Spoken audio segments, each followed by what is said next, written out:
Live from the Buffalo Wild Wings studio, here's Sports Nightly. Welcome into Sports Nightly. I'm Yaw Bonsu with you for the next half hour. Tonight gives you one of those shows that truly make you say, man, the fall season is finally here. We check in with Ohio State and Michigan football. Plus, we stop by one of the winningest high school volleyball programs in Toledo. But first, we got some dirty birds looking to make noise at Fifth Third Field. Clippers and Hens wrapping up a 6-game set. Look at Muddy turning up the crowd pregame. It had a lot to be happy about early. Bottom of the first, no score, runners on first and second. Justin Henry Malloy threading the needle into left field. That makes way for how you lead a score. Malloy 8 hits in his past 6 games. Mud Hens up 1-0. Let's keep it here. Toledo has runners on first and third, 2 outs. Ryan Kreidler going deep to left center field. It drops at the wall. Trey Cruz trots home. Jace Young following behind. Kreidler settling for the double. He has 8 ribs in his previous 6 games. Toledo up 3-0. The Mud Hens were up 5-0 after the second inning and gutted out for the 7-5 dub. And get this was the final matchup between these two teams this year. Toledo wins the season series 11-10. Let's play a numbers game with St. Ursula Volleyball. 15, the number of wins the Arrows had last season, their fewest since 2020. 6, the number of games the Arrows lost in a row heading into the postseason. But yet, the Arrows hit the bullseye, making it to their second straight state Final Four. And by the way, those 15 wins, the fewest by any Division III Final Four team since Rockford Parkway in 2005. Now, the Arrows season ended in the semis, but that creates even more motivation for the team heading into the 2025 season.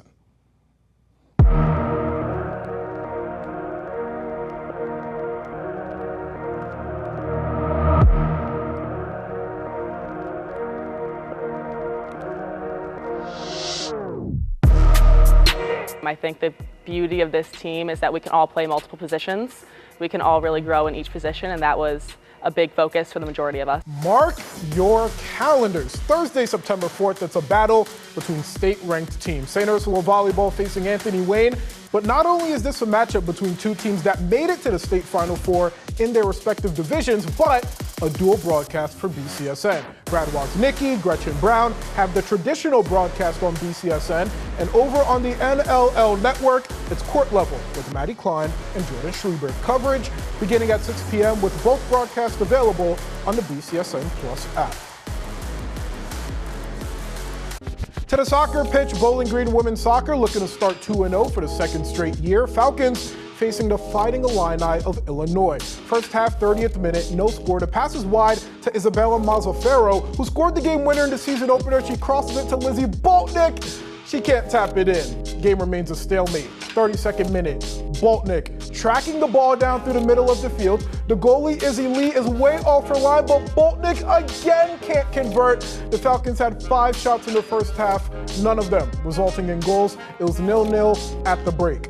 Return to the second, 56th minute. Ashlyn Adams sending a through ball in to Sydney Stevens. The senior takes it on her left foot and delivers a banger off the top post.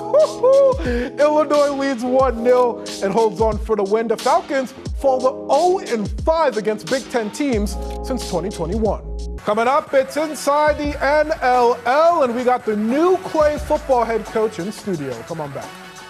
Inside the Northern Lakes League, and today we welcome in one of the league's newest coaches, Derek Pennington from Clay Football. Coach, thank you so much for taking the time. Appreciate it. Thank you for having me.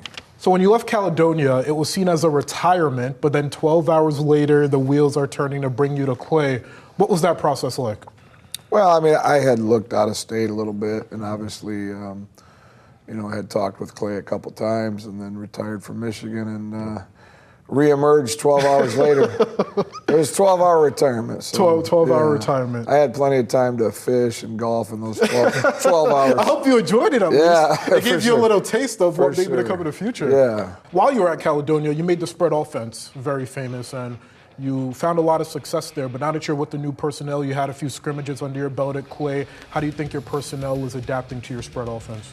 Well, I mean, I learned the spread offense from Rich Rodriguez and a bunch, Urban Meyer and a bunch of people. Actually did a team camp here, not too far away in Bowling Green. Really? Years and years ago, probably you were probably still in grade wasn't school. born yet. Well, not born yet, but it was right after Urban left Bowling Green, so whenever that was is when I learned it. So I didn't really make anything, but I have run it for 20 years, and I was fortunate in Cal to have Mason McKenzie, who made me look really smart. And, I'm hoping that Landon Eckelberry can do the same thing here at Clay. That's what I was going to ask, because QBs in that system tend to be more mobile. You can run a lot of run-pass options. What is it about Eckelberry's skill set that makes him a fit for your offense? Well, I mean, he's got a strong arm, and he's obviously a really good thrower, but I think he can be a really formidable runner as well. He's around 200-pound sophomore, 6'2.5". Just has a really nice frame. I think he's a tough kid. He's a wrestler and a really, really good baseball player on top of being a football kid. And I just like his mindset. But he's young. He's just going to be a sophomore, so I don't want people putting a lot of pressure and expectations on him. We're gonna learn together this year. And Colin Greenwald on defense, he returns as the team's leading tackler from a season ago. You told under Cole Weaving that the rest of the team needs to match his intensity. How can the team do that? Well, I mean, I hope they can learn from him. He plays with tremendous motor. He's very physical, very tough.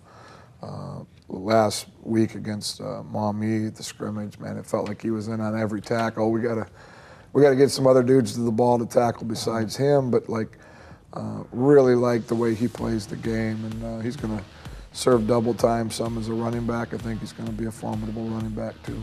And I know in Michigan you played some of the best teams, not only in the area, but the country. But here, a lot of people will tell you that the Northern Lakes League is one of, if not the best league in all of Ohio.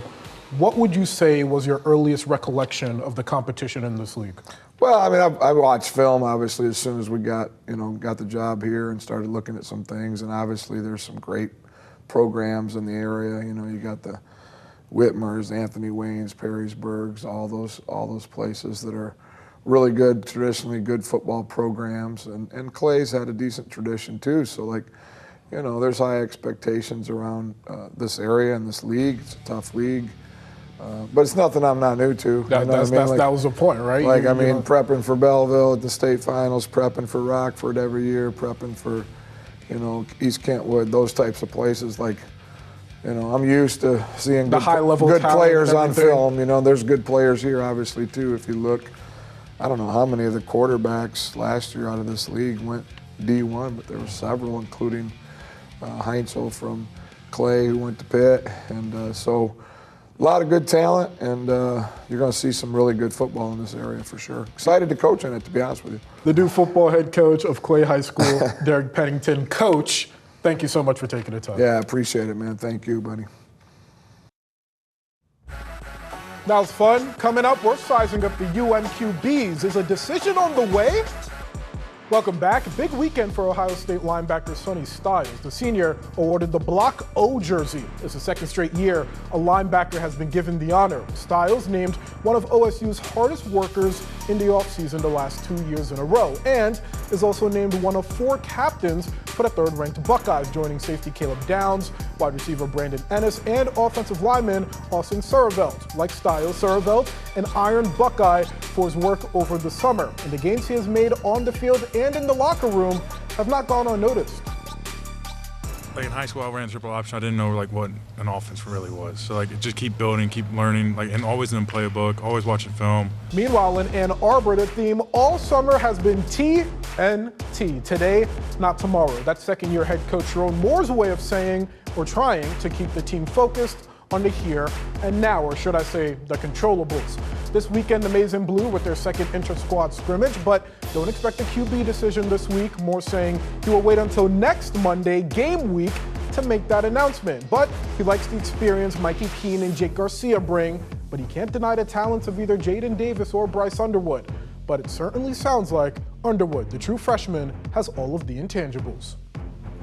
Yeah, personality, he's a quiet kid by nature, but when he knows you, he's going to talk, he's going to be around you. MLB, Tigers and Twins, Detroit looking for its 5th straight win. Bottom of the second, no score, 2 outs. Royce Lewis sending that ball deep to left field and out the park. Lewis, his first home run in nearly a month. Minnesota leads 1-0. Top of the third, runner in scoring position for Detroit, Kerry Carpenter, lining one into right center field. Colt Keats scores. Third straight game with the rip for Carpenter. Detroit tying the game at 1. Bottom of the third, no outs, no one on. Byron Buxton, that is a no-doubter. 388 feet to left field. 24th homer of the season for Buxton. Twins lead 2-1. Minnesota tacking on another. Then with the bases loaded, 2 outs. Brooksley says, I won in on the fun too.